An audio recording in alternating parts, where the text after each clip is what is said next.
Next slide, please. Welcome. All right, as I was saying, it's going to be me at the beginning for a couple of minutes and then talking about child self-management and the parent role. So I just wanted to start the session with our Colegio Maya mission, something that is guiding us through this difficult time, and really focusing in on the bottom half. Oh, I'm sorry. no problem. I have it up on my screen. Other way. Thanks. This bottom portion here, which is, that Colegio Maya community holds all its members, students, parents, teachers, and staff accountable for the success of every student. And clearly we are all here to do that. And I want to just keep that frame as we go through today's presentation and in all of the communication that we do. I'm using this opportunity to just point out a couple of things that have come up in conversation over the last couple of weeks, and that is the asynchronous workload for students. And you'll see that in this column here as guidelines, okay? So if your child is, for example, in kindergarten, the teachers are expecting them to do about 20 to 30 minutes of asynchronous work. And that could be writing or reading or inquiry. It could be pen to paper. It could be building something. It could also be a seesaw or an IXL piece. And we recognize that that's a range.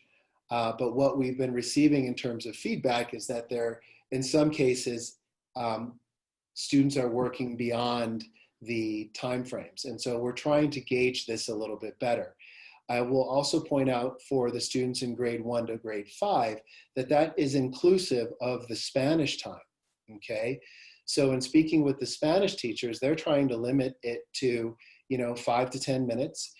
They're also starting to have the students work within the synchronous sessions on a more regular basis. So if you have questions to that, the key is communication and reaching out to me, and you can include the teachers too, so that we can work to understand what the expectation is and accommodate individual households as needed. Because the other piece of that asynchronous workload is that there are some things that are optional things that have been posted by the teachers or by the specialists. So we are monitoring this. We want you to be aware that we're monitoring it. And your feedback is really important. The key to today is social emotional learning, and in terms of how that is happening in the elementary, it is a lot about our morning meetings. We have a couple of teachers here with us today who I know are working to provide growth mindset activities, videos, resources to teach the kids how to self-regulate. And it takes time. But this is happening in our morning meetings and within our warrior time too, although we also continue to monitor what those are like. They're very different for a third grader than they are a pre-K. So we're looking to make some adjustments there, but even just that sense of being together is great. In addition to that, one-to-one sessions, those are with the teachers and the students.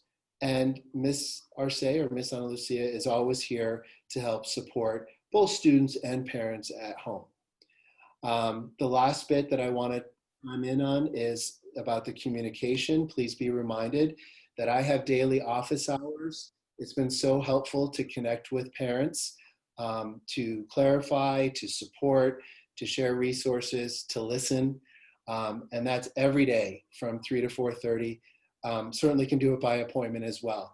I am now involved in many of the classes in the upper elementary as a co-teacher and also down to grade 2 now. So that helps me have a better lens on what's happening. Again, my email is a great way to connect.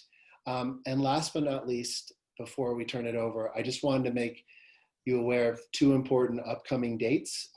Next week is our first star student for the year. That is an important tradition here at Colegio Maya. It's part of our assembly, but with the star students, individual students from each class are nominated. So that'll be an important event and a fun event, and we'll look to highlight and congratulate and support those students. And also, if you have your Colegio Maya academic year calendar, we have made a change to the conferences. Parent-teacher conferences were slated for the week of October 14th. We have moved them back to the last week of October, and for the elementary, they will be the 28th and the 29th. They will be Zoom sessions. In the elementary, we do them for 20 minutes with the classroom teachers. And then there is flexibility to touch base with the Spanish teachers or the specialist teachers on an as-needed basis. So because that is an important calendar change and everyone's trying to keep their calendars, I wanted to make sure that I would mention that. So I see there's one question in the chat, and I'm going to answer that directly. So I'd like to turn it over to Miss Ana Lucia. Thank you, Ken. And thank you everyone for being here. As Ken was mentioning, we are going to talk today about social and emotional learning. You have heard Dr. Miller talk about SEL since the beginning of the school year when we had that very first session, and teachers and the whole community is just engaging in this new initiative. And I really wanted to start by just making a point out of these wonderful initiative that Colegio Maya has made part of our program, because yes, we are an academic program, but we have children in our hands. We have children who we are helping shape their lives and grow into people that can contribute to a world that they belong to. And so SEL is a wonderful way in which we can help students develop those competencies that will help them be successful and have a sense of belonging and mature in so many different levels. I wanted to start by sharing with you an activity that I shared with our faculty during our orientation week. We have been having SEL trainings all throughout this month of school, and it has been just a great opportunity for us to build our social and emotional competency as adults.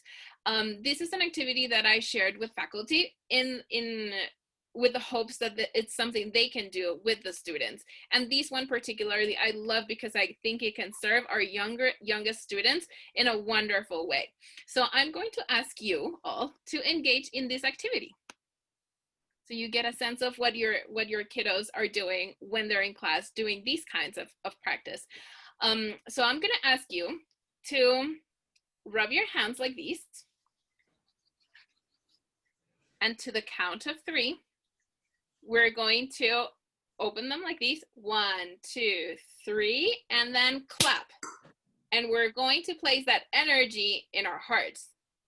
So you can place one hand in your heart, in your chest, and the other one lower in your belly. And we're going to do it one more time. So rub, rub, rub. Let that energy come. And we're going to go 1, 2, 3, clap, and you place it in your heart. Didn't that give you energy? It certainly gave me energy to start this session with you all.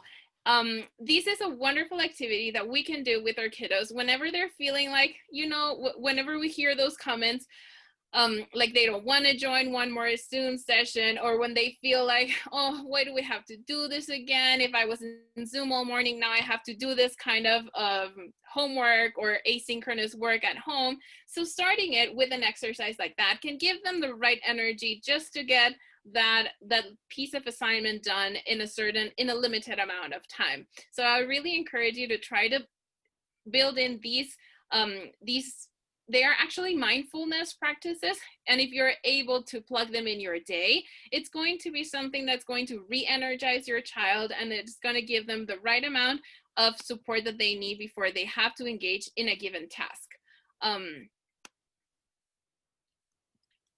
Many of our faculty members are already implementing some of these SEL practices in their daily schedules. We have fourth graders that are taking deep breaths in the morning. We have Mr. Travis, who is doing affirmations with the students, and just implementing these small practices is giving the students that we're covering that basic need of belonging, that psychological need of attending to their well-being. So as we talk about SEL, I wanted us, and I know that we have a few faculty members here. I'm sorry, because you have seen these multiple times already. The definition for SEL that Kate Castle gives us is that social and emotional learning is a process. And I love emphasizing on that. It's a process. It's not a given. It's never ending. We always have room to improve in these areas. So it's the process through which children and adults understand and manage emotions, set and achieve positive goals, feel and show empathy for others, establish and maintain positive relationships, and make responsible decisions. These are a lot of words. There's a lot of competencies that we can take from these definition itself. So I wanted to break it apart in two main categories that help us understand social and emotional learning. First, the social awareness competencies, and second, all of those competencies that we can take care of ourselves and that will help us improve as a person, as an individual, those self-awareness competencies. So as you can see in the screen, social awareness are all of those competencies that allow us to connect with other people, that help us develop the skills necessary to communicate our needs, to communicate and understand others, to let others communicate their needs to us, and allow those different thoughts and interactions give us perspective. That's how we develop empathy, all of these competencies that fall under that social development of ourselves as adults and that of our children. And then, I'm sorry, I'm just moving you in my screen. And then everything that's related with self-awareness, the ability to understand our emotions, and we'll talk a little bit more in depth about this one because that's our focus for today.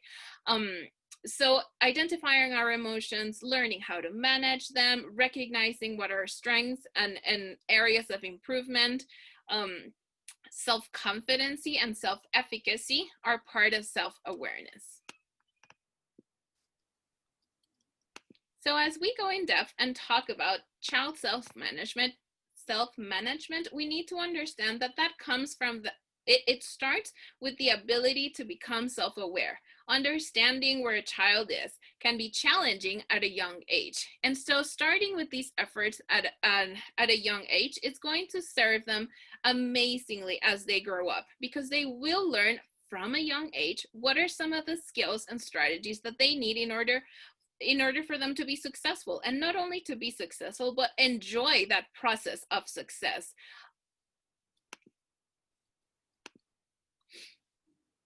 A couple more key concepts that are important for us to understand is the difference between self-awareness and self-management. And basically the difference is that self-awareness is everything that allows us to understand who we are, where we are, the ability to be present, the ability to understand what are our strengths and our weaknesses, and how can we use them to build a growth mindset, and understanding that yes, there might be challenges, but I have everything I need to develop strategies to overcome those strategies. That's what we mean when we talk about growth mindset, understanding that yes, mistakes can happen, but we can build the strategies that will help us overcome those mistakes that we make, and that mistakes are opportunities for us to grow, to learn. And then self-awareness helps us understand self-management, because we cannot manage that we don't know. And so self-awareness starts by being able to identify what a child is feeling. And this is something that's particularly difficult for young kiddos. They only experience emotions in a very intense way, and they don't even know yet how to explain to us what it is that trigger them, what it is that concern them, what's making them feel anxious or stressed. in many cases. We do have some students that I know are very vocal and that can tell us at a very young age what are some of these things that are concerning them. And so it starts by creating that knowledge of what emotions are, what behaviors are, and how those work hand in hand, and how can those behaviors that they're having impact people in their class, impact people in their families, and so on. And so once a child is able to acknowledge what he or she is feeling, only then can these little person know and gain strategies to know how to manage that. And so when we talk about self-management, we talk about the ability to successfully, and if I might add to that definition, independently, be able to regulate emotions, thoughts, and behaviors in different situations is something that we're working towards. This is something we don't expect of our youngest learners, but it is something we do expect once they reach upper elementary. So every effort that we put in place in lower elementary to build those strategies is something that will serve them well once they move along across the grade levels. We do want to stress that these strategies, it's not like teaching an academic concept. These strategies and these ability to self-manage emotion will vary from child to child, from family dynamic to a different family dynamic. So understanding the context under which a child is feeling stressed or anxious or overworked is very important when we try to implement and introduce these self-management strategies. I highly recommend when introducing these kinds of strategies to do it modeling what is the behavior that we are expecting, and also to do it one by one. And once we have noticed that a child knows how to use the strategy to self-regulate, say a deep breath or taking a walk or asking for a hug, when a child is able to do that independently, that and only when that happens, I would go ahead and introduce a new strategy. We're going to talk about some practical ways in which we can do that right away. But not before understanding that for a child to be able to get to a place where he can self-regulate in an independent manner, we will first need to teach them and show them that we as adults go through the process of co-regulating with them. An adult who is not regulated in a moment where a child needs support, it's going to become like a bomb, because it's two very strong forces coming together. That's where we see some tantrums happening sometimes. That's where we see some oppositional behaviors coming in and manifesting. So it is something that we encourage highly, that we as adults learn how to self-regulate. That's why we talk about SEL at Colegio Maya, because we want these to be a community-wide initiative, something that we all join together, so that whenever a child is struggling, he can reach out to an adult that will know that will have strategies to regulate and that will help him or her in that process.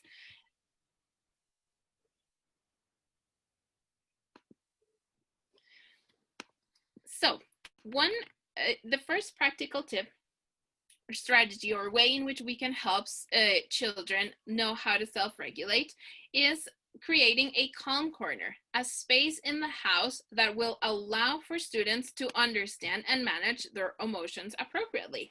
This is something that students have already started hearing about. I know some of your kids already have a calm corner. I know that you can share some of the experiences in using that calm corner. But what I wanted to share with you today is that we encourage students to build this place. We have been talking about this for the past couple of weeks in our Warrior Times on Wednesday. And if you haven't done so, I really encourage you to create this space at home. A calm corner is a very cozy place that has items that help a child self-regulate. What are some of those items? You can include books in there, signs or flashcards that will help them identify emotions or name or name some of the strategies that they can implement. Other objects you can include are objects that allow for sensory input. So textures, temperatures, there are some, those fidget toys are a great tool to have in a calm corner, because they allow the kids to connect with their body and regulate their body while interacting with the sensory input. And then what are the steps? How do we use a calm corner? Well, the first thing we do is we introduce the space. We tell the children, what are the expectations? Like, what are they supposed to do in this place? Is it a place where they can play? We're going to encourage them to use it only for when they need to calm down. Yes, it's fun, it's cozy. They're gonna wanna be there a whole lot of time, but we're gonna use this place just to help them regulate when they feel like there's nothing around them that can calm their mind or their bodies. And so we encourage them to understand these guidelines and expectations that we have of these new place at home. And then when we start having or observing behaviors that are defiant or maybe impulsive, aggressive, some of these behaviors, that's when we prompt them and we encourage them to use the calm corner. The first step in the calm corner is to identify the way they're feeling. That's where the flashcards come in. That's where the posters come in. So you can have, I know that there's a lot of parents that resource to the movie Inside Out, you know, the movie that has the 5 different main emotions. You can have a poster of that, and there are many different resources that we can continue to share as we support one another in these efforts. But the main idea is that a child is able to identify their emotions. For the very young learners, it's something that they'll come to learn about themselves very fast and very easy. It's going to be something that they're going to find effective to communicate their needs. And so that's when we start seeing a decrease in the behaviors that we've talked about before, you know, that resistance, that impulsiveness, because they're going to have the language to express, I'm feeling frustrated, I'm feeling sad, I'm feeling tired. It's not just that they're angry about the world around them. No, there's a feeling, a particular word that describes the way they're feeling and what their bodies are experiencing. And so after going through the process of identifying an emotion, we take a moment to practice a strategy. And this is what I mean about introducing strategies little by little, so that, because the main goal is that students can do and go through this process independently. Of course, for those of us who are parents of kids in pre-K and kindergarten, there's going to be a lot of these processes that we're going to do together with them. But I can tell you that once this has become a consistent resource, students at a young age are able to use these resources in an independent manner. And so back to step 3, practicing a strategy can vary. There are strategies that help us connect with our body. There are strategies that help our mind be present. There are strategies that help students be able to connect with another adult, because that is something that helps them regulate. And so identifying what works for our children is going to be one of our main goals in this process. Some of the strategies that help regulate are contact with nature, drawing something or allowing for an artistic moment to happen, music that soothes, holding a pillow. In the case of the children that tend to be a little aggressive, we want to redirect that aggressive behavior towards an object that they won't hurt, so that they understand that it's not okay to hurt a person. But it is okay for them to express that anger and to let it out. And I have a video that I want to show you right next, where you're going to see a mom engaging with her child and practicing one strategy that helps her calm down. And after they practice the strategy, a 4th step would be rejoining the activity they were doing before.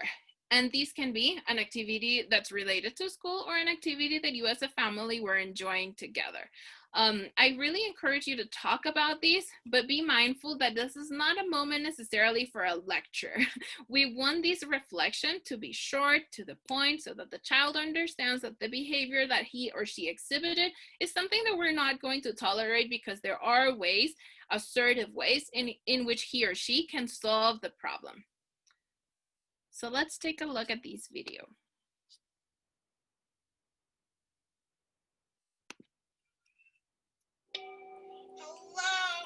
is Braxton, and this is my mother, Julie. And today we're going to teach you a really easy breathing exercise on how to actually get your child to just take a moment to breathe. And this is a really fun way. You will need a tool, and this is called the Hoberman sphere. They come in so many sizes. Yeah, well, it's a sphere, so it's a circle. Oh, okay. But it definitely comes in different sizes. So sometimes they're like so large that you could make it as a tent. Yes, it's so big. So what do we do, Braxton, with this? Okay, so you can throw it with like that, but right now we're gonna use it as breathing exercises. So what we're gonna do, if you have one at home or you can buy one, and you'll go like this.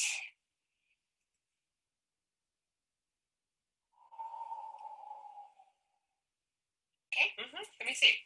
So you can just have the child hold the ball in your hand, the sphere, and as they inhale, they're going to see the ball getting bigger, and as they exhale, Smaller. they'll see smaller. This is something that you can do and hold, so watch it, Braxton. And inhale. I'll hold it for you, and you can inhale.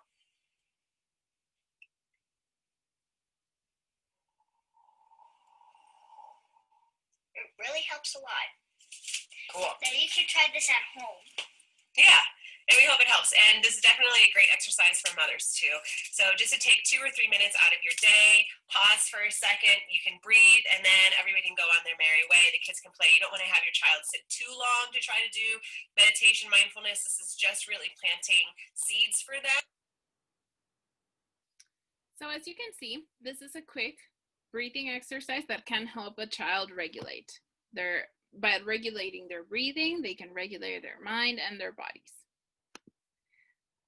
If creating a calm corner is not something that's accessible to you, I really encourage you to have a strip of paper where you can or just go ahead and print an image like this, or something that will allow your child to let you know how they're feeling. And plugging in these check-ins within the day is something that's going to help us, and it not just to receive feedback from them, but it's going to help the children get in the practice of monitoring how they're feeling. And so, a happy face kind of scale, or that battery scale, we can ask them, maybe not, we notice that our children are not necessarily connecting with their emotions, but we can talk to them in terms of their energy.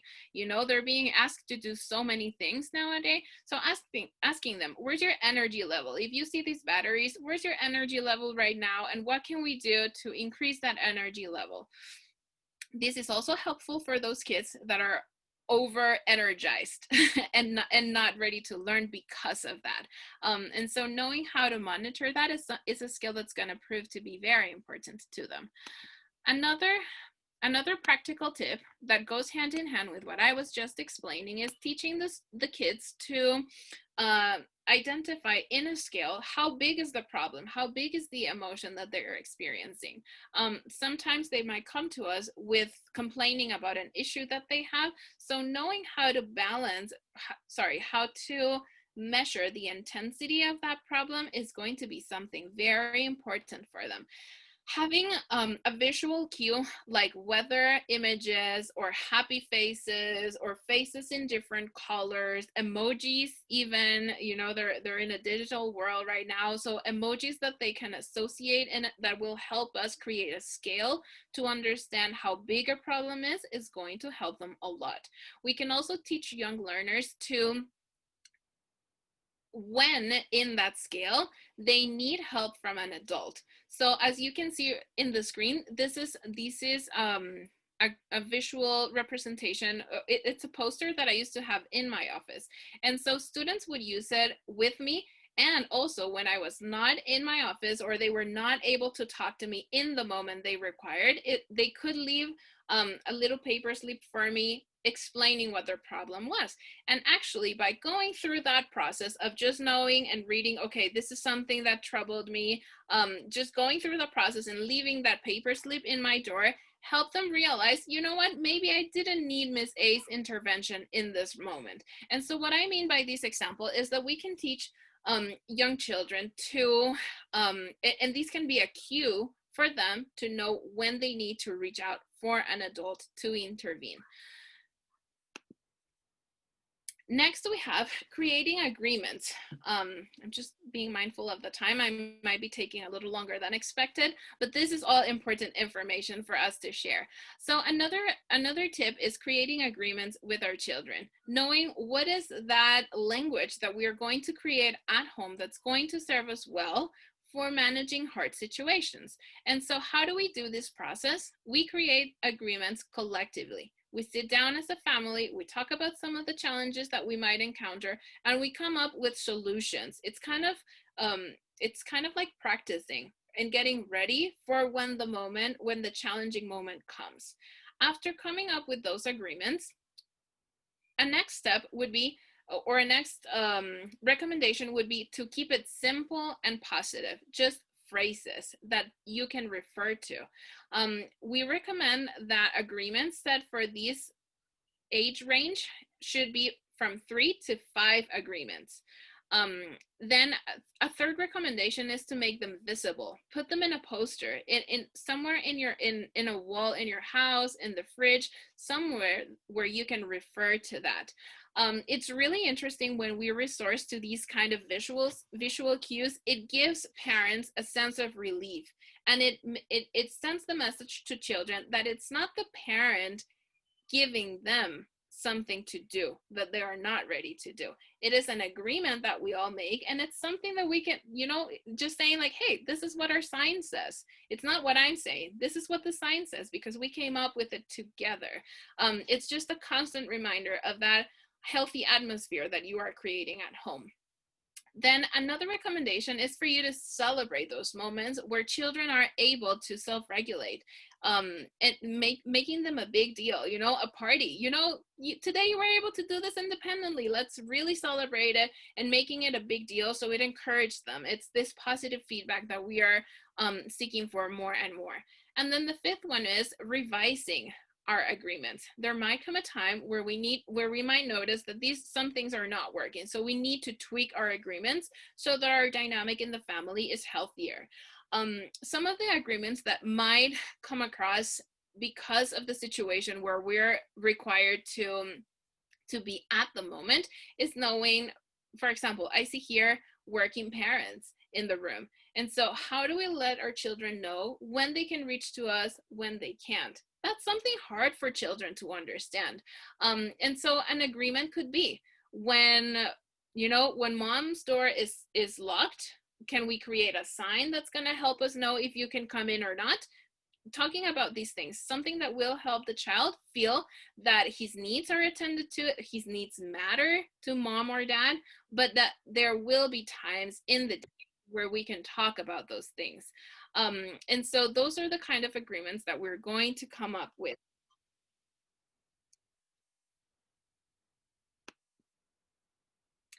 Next is understanding what our role is.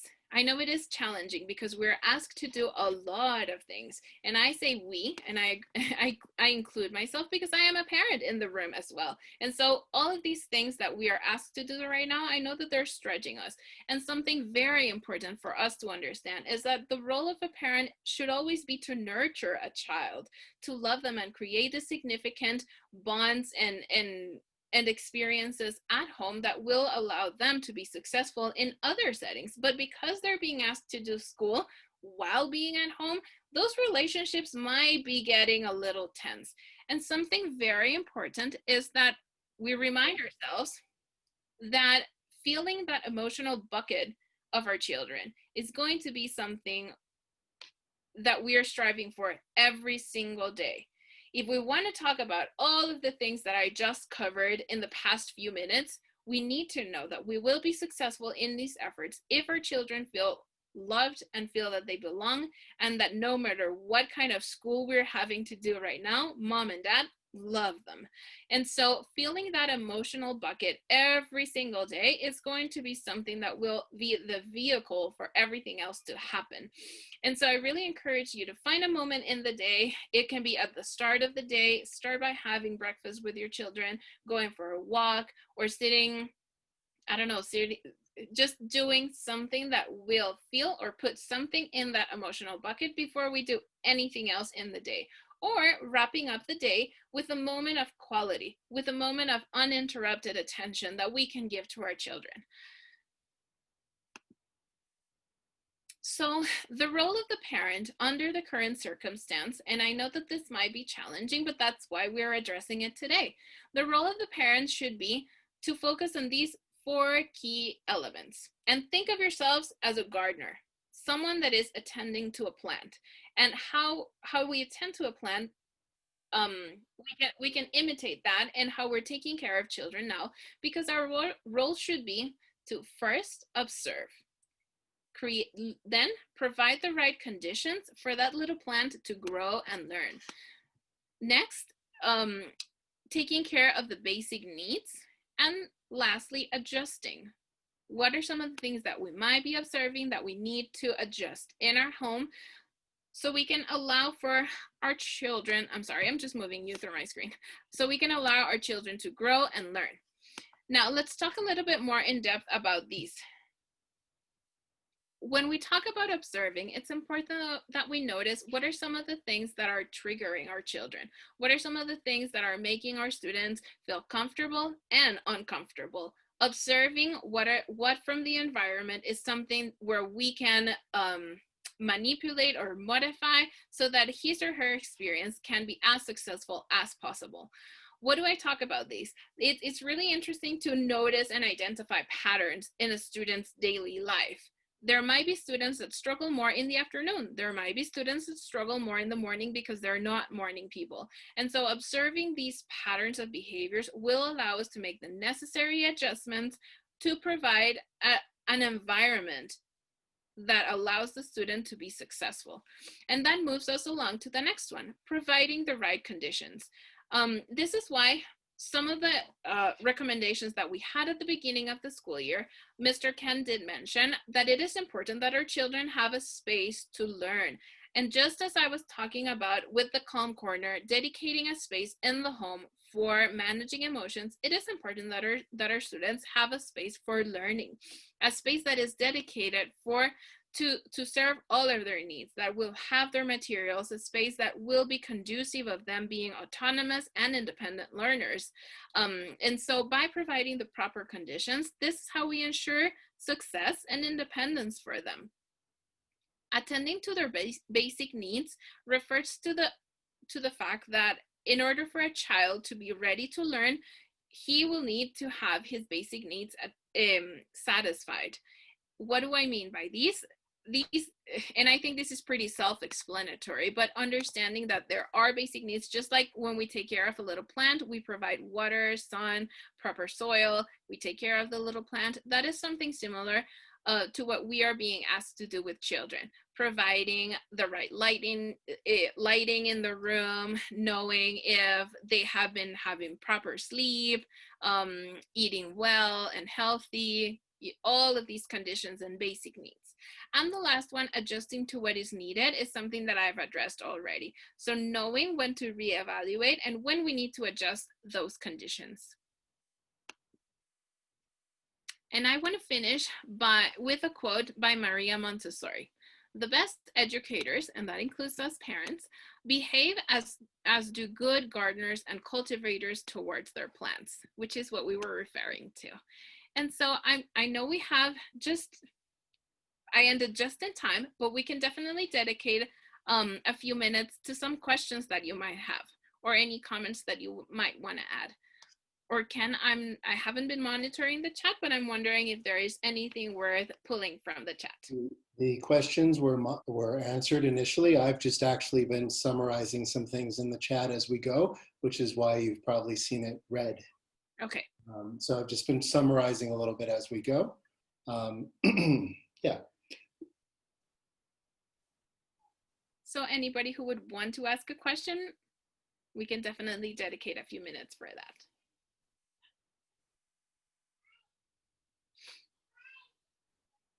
And if not, that is okay.